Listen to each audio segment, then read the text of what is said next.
Alright guys, today we are going to be reacting to explaining the starter Pokemon Battle Royale. So if you guys didn't know, I reacted to the Battle Royale. Obviously I'm wearing the same clothes. I just reacted to it. And yeah. Now we're going to be doing why blank won. Spoilers. Blaziken 1. We're going to find out what happened and why. Oof. Excuse me.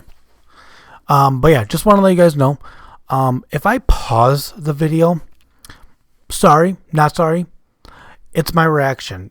I don't want to miss anything while I am talking. I'm not, like, that just makes the video boring, because at that point, then you just go watch the video yourself. Don't even watch me react to it.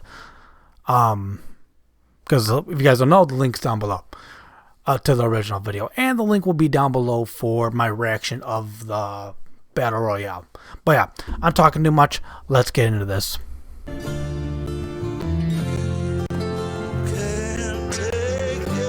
Oh yeah, the latest Pokemon Battle Royale I helped Terminal Montage create is out, and it may be the most controversial one yet because people love their starters. Go watch that first because I'm going to spoil everything. You have 3 seconds. The best part is there's no Sylveon. Hang on. Hang on. Is it because you can't get... Well,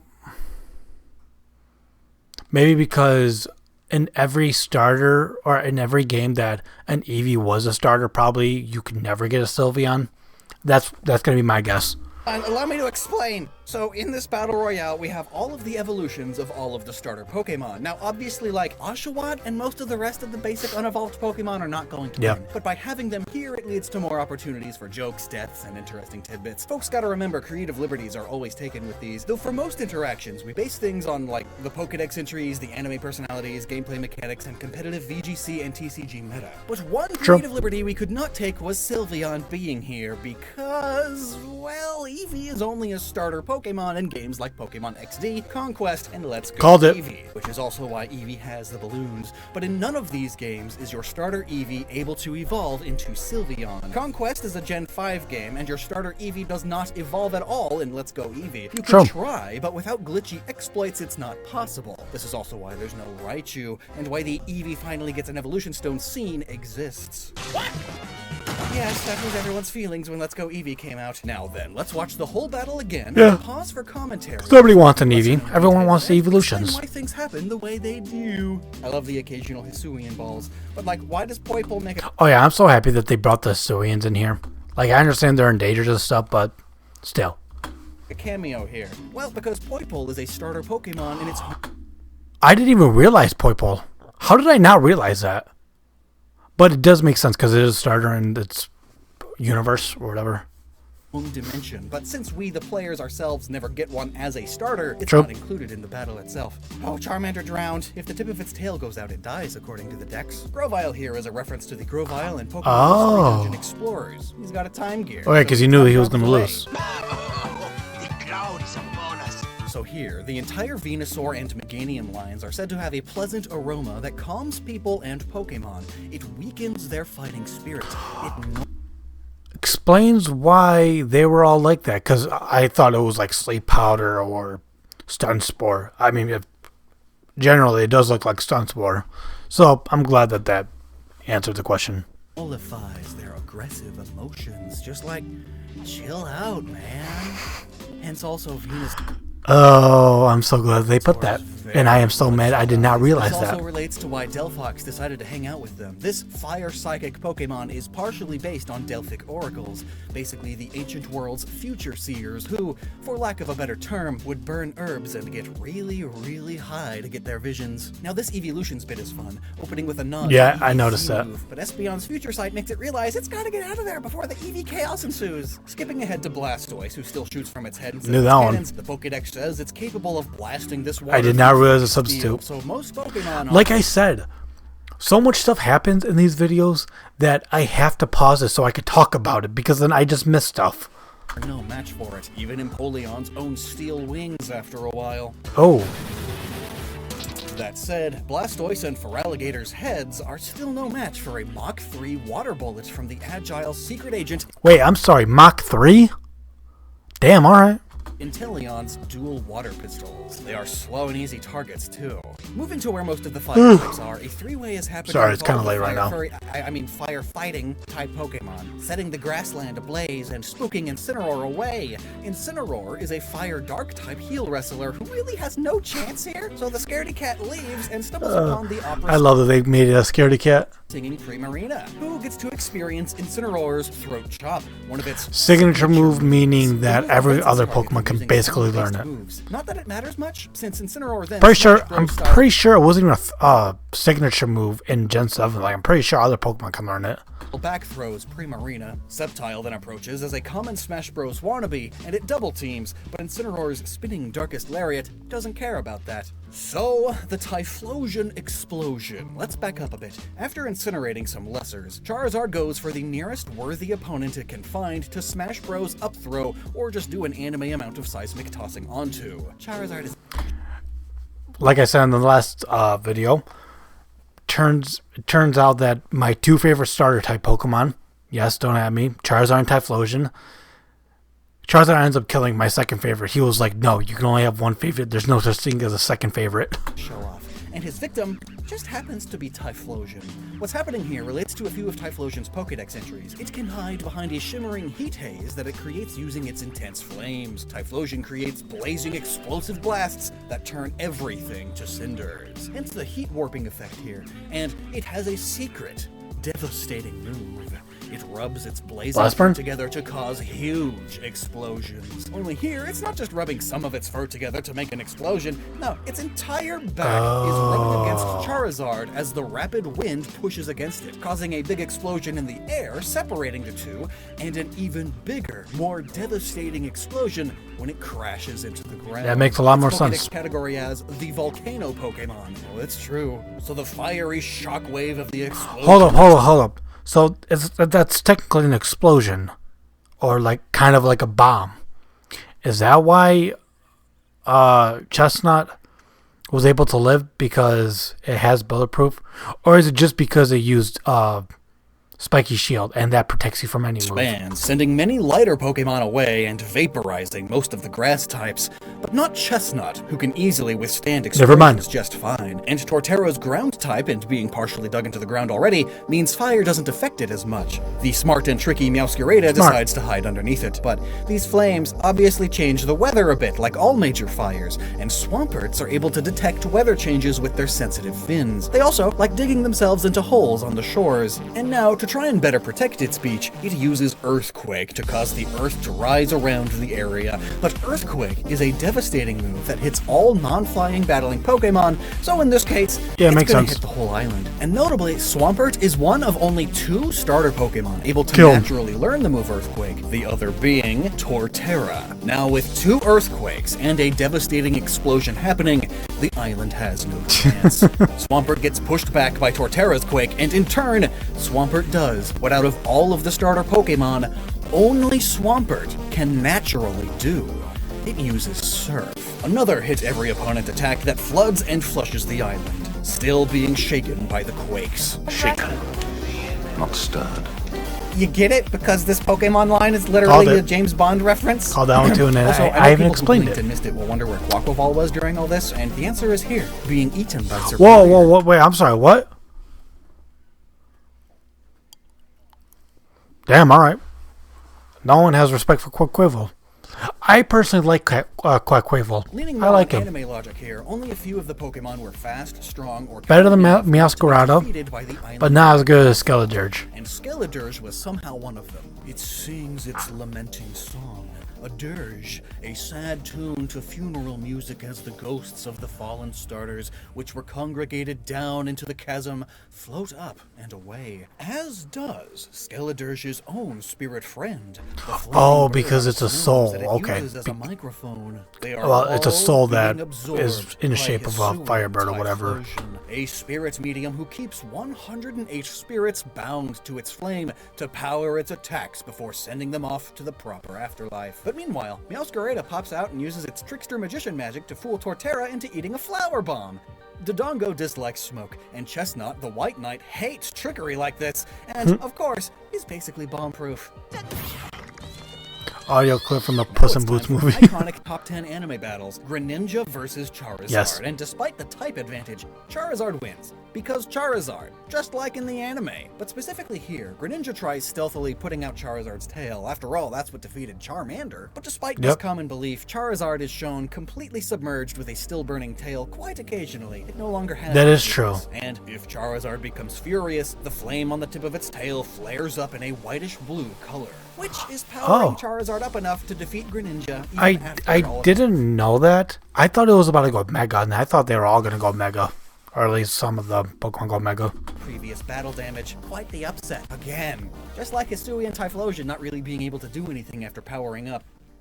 Well, in a throwback to our very first Pokemon Battle Royale, we have this exact scene. We have Decidueye, who can knock and fire an arrow at an enemy in a 1/10 of a second, so its battles are decided in the blink of an eye. While Samurot's dex entry says, in the time it takes a foe to blink, it can draw and sheathe its scimitars attached to its front legs. And then there's Infernape, who uses all of its limbs to fight in its own unique style. It is beaten by none in terms of quickness. This is a very close battle then, huh? Though the Pokédex also says Decidueye is basically cool and cautious. When it's caught by surprise, it is seized by panic. So when Samurott slices its arrows and Infernape catches them all, it panics and loses first, followed by Samurott. Makes sense. Infernape's flame never going out, and its no-limit fallacy, and Samurott's typical one slash and then put the sword away fighting style puts it at a disadvantage here too. But then, here comes the... Okay. Sorry guys, completely off. It's kind of late right now. It's like 11:40 and I've been up since like 7 a.m. So yeah, I might be yawning a little bit. Guard. Deja vu? Another Samurott and another Decidueye? That Decidueye still has no chance, but now this Samurott is evil, and is now known for mercilessly slashing again and again ceaselessly. The off-guard Infernape has little chance to respond before it even realizes what's going on. But then Samurott itself gets distracted by its own bloodlust and is defeated by the other two firefighting types. Now you'll notice there's quite a lot of fire types remaining, so let's talk some meta stuff. It was always going to be mostly fire types in the end. The fire type starters are, in general or as a whole, the best of the bunch. First off, the most resistances, the middlest weaknesses, and plus there's the status effect that plenty of their moves can just apply. Some guaranteed. Burn. It not only deals damage over time, but also cuts the physical attack damage of the burned Pokemon in half. And only fire types are immune to burn, so yes, even the water types get burned, and now their attacks are less effective on the fires. Ugh. The other two types have nothing like this, unless you count like seeded. And also, for some reason, Game Freak decided that most fire starters just have a higher base stat total. I mean, like in Gen 1, 2, and 4, the fire starters' total stats are 534, compared to Grass's 525 and Water's 530. Also, fire fighting is a very good offensive type combo, and there are 3 of them. The fire types also tend to be on the more speedy and offensive side, more so than the other types as a whole, and their moves tend to be on the Wait, Skeletons just speedy? Side as well. But wait, hold on. I gotta see this. Sorry. No, it is not. It is a slow boy.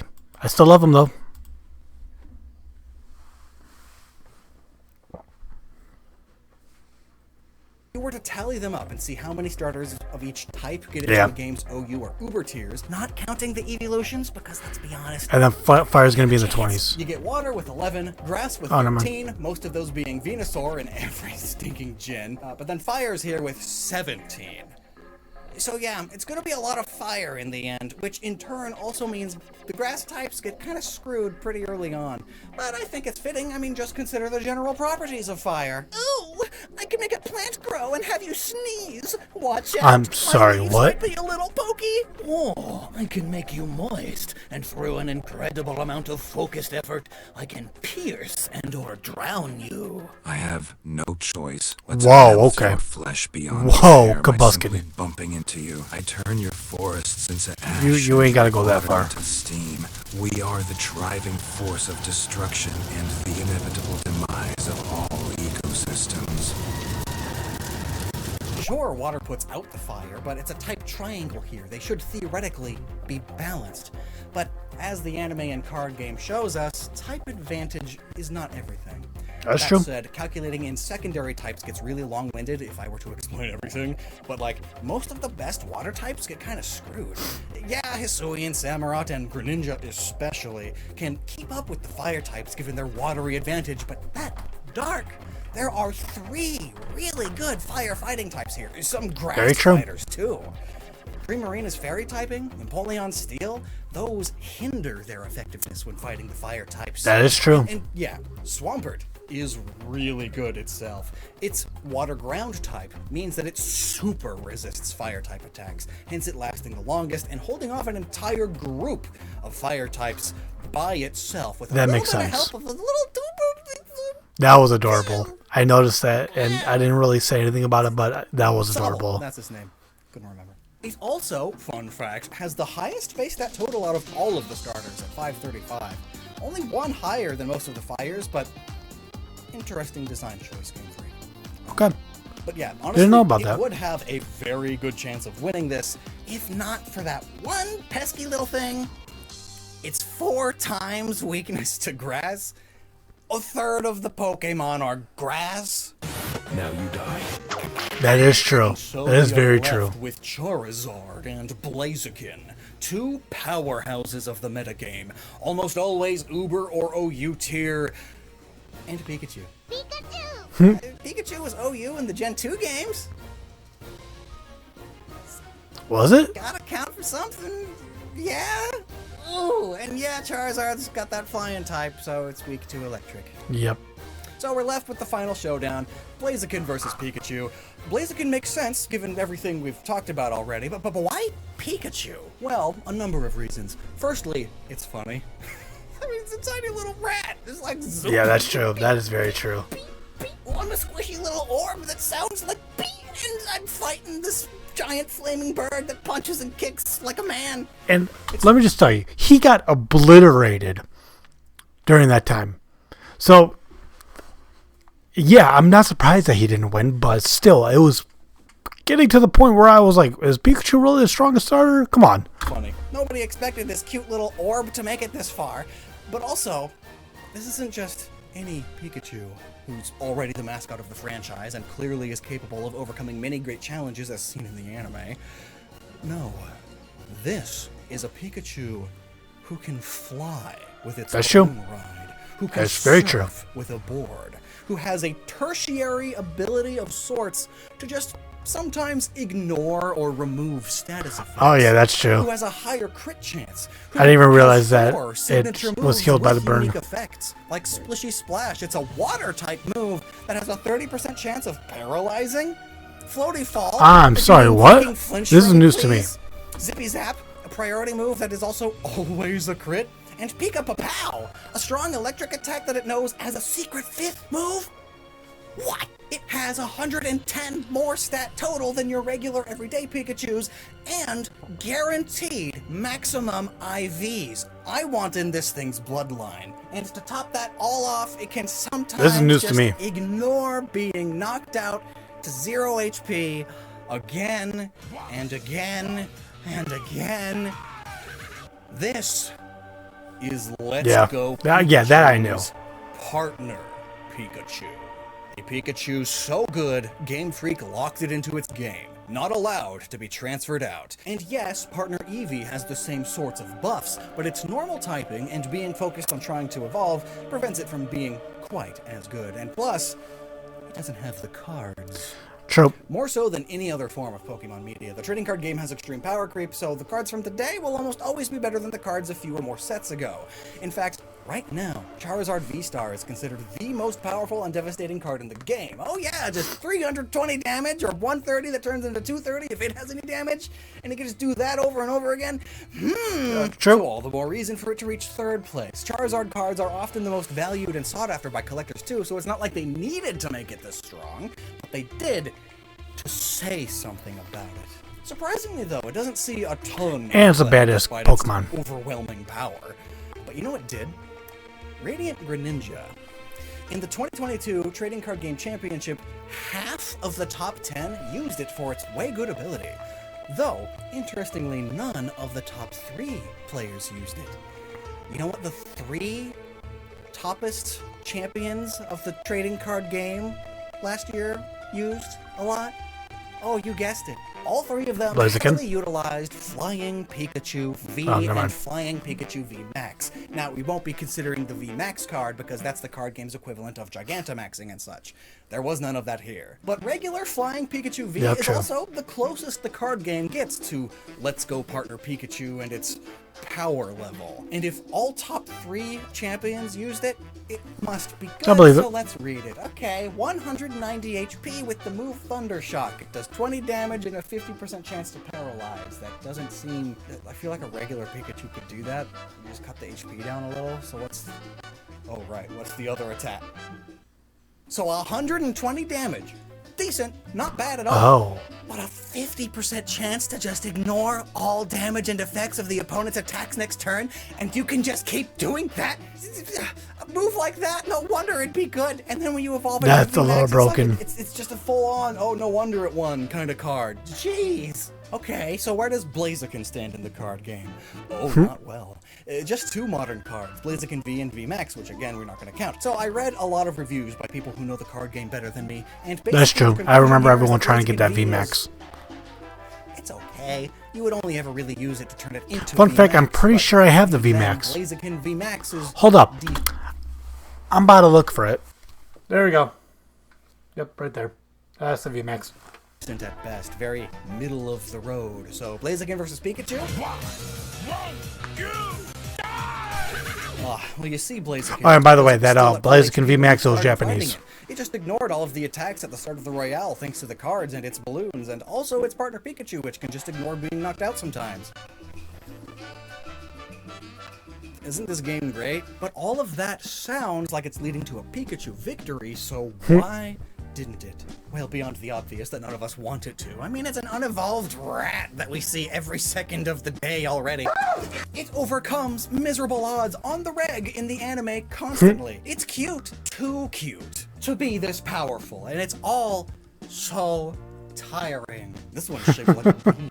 But yes, even in loss, it's still a very close battle. This part of the Royales are always tricky. The TCG, board games, spin-off games, and anime, though, they all pull from the main video game first.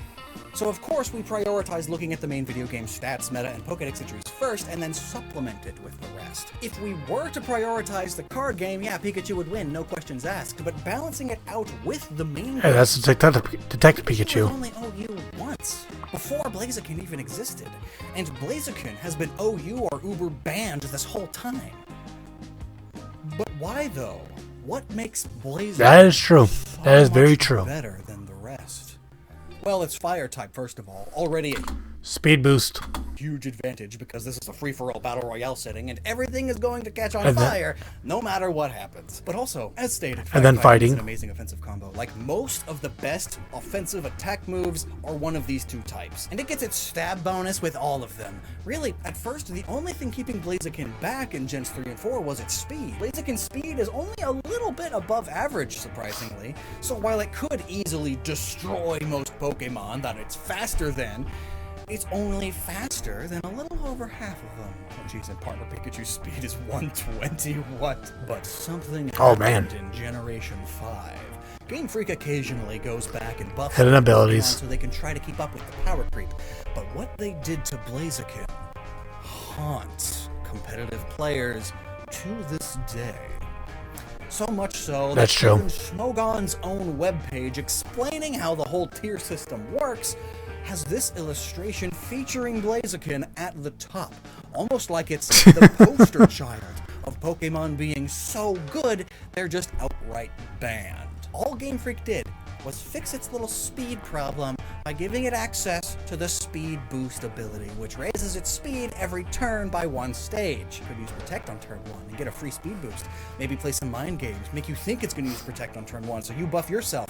But no, it used Swords Dance instead. Now you attack, oh, it used Protect! Top it off with Flare Blitz and a high jump Damn. and low kick, and Blaziken was suddenly considered an uncounterable Pokemon.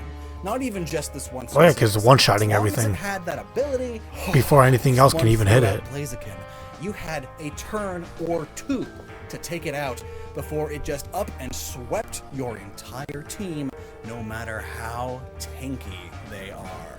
One shot. Can Blaziken or Combusken learn bulk up? Because that wouldn't be a bad strategy. Protect, bulk up, Swords Dance, and then protect. Wait.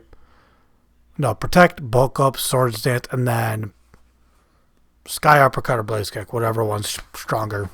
Dead. Swept. You let Blaziken speed up and maybe even buff its attack with a Swords Dance, or maybe a previous Pokemon just set up a sunny day.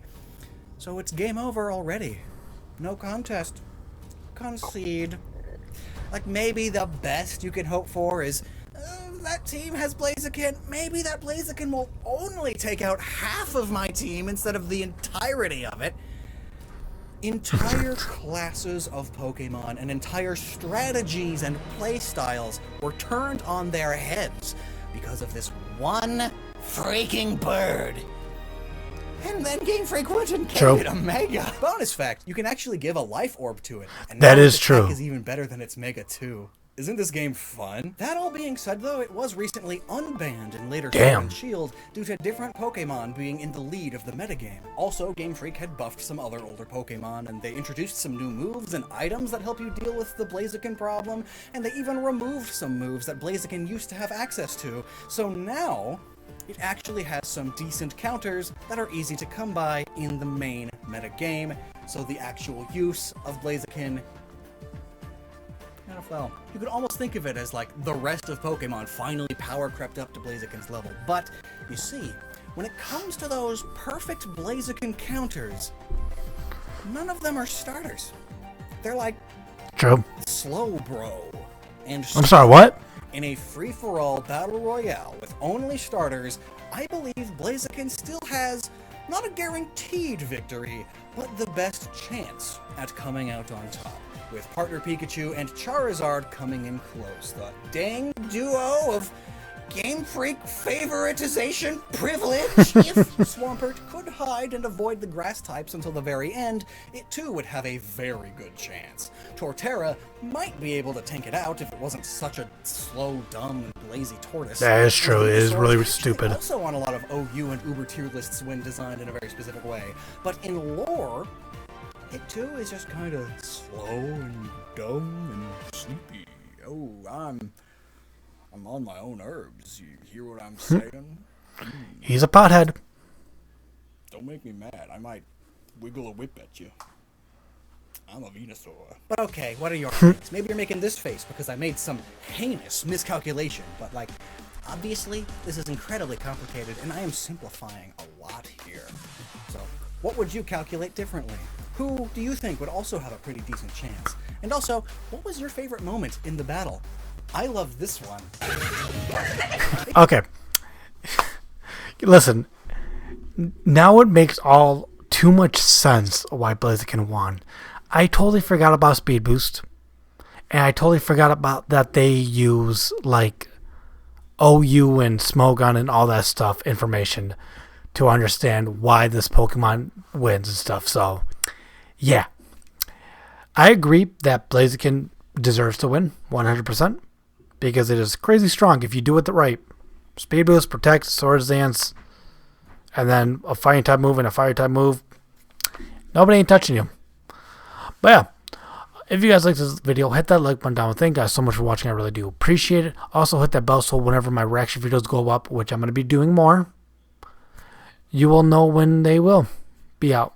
So yeah. Oh, and also, I'm going to be uploading to my other channel, Sage Reactions. Go check it out. I do a lot of Devil Artemis videos, or not videos, but reaction videos, and just other anime stuff that isn't Pokemon. So yeah, I will see you guys in the next video. Peace! Out my soul when there's no words you cannot caption it. You I hate a dash, but I'm the bash you with my passion. Like, who up in a ghost, call it Danny Phantom. And my bitch got that rhyme.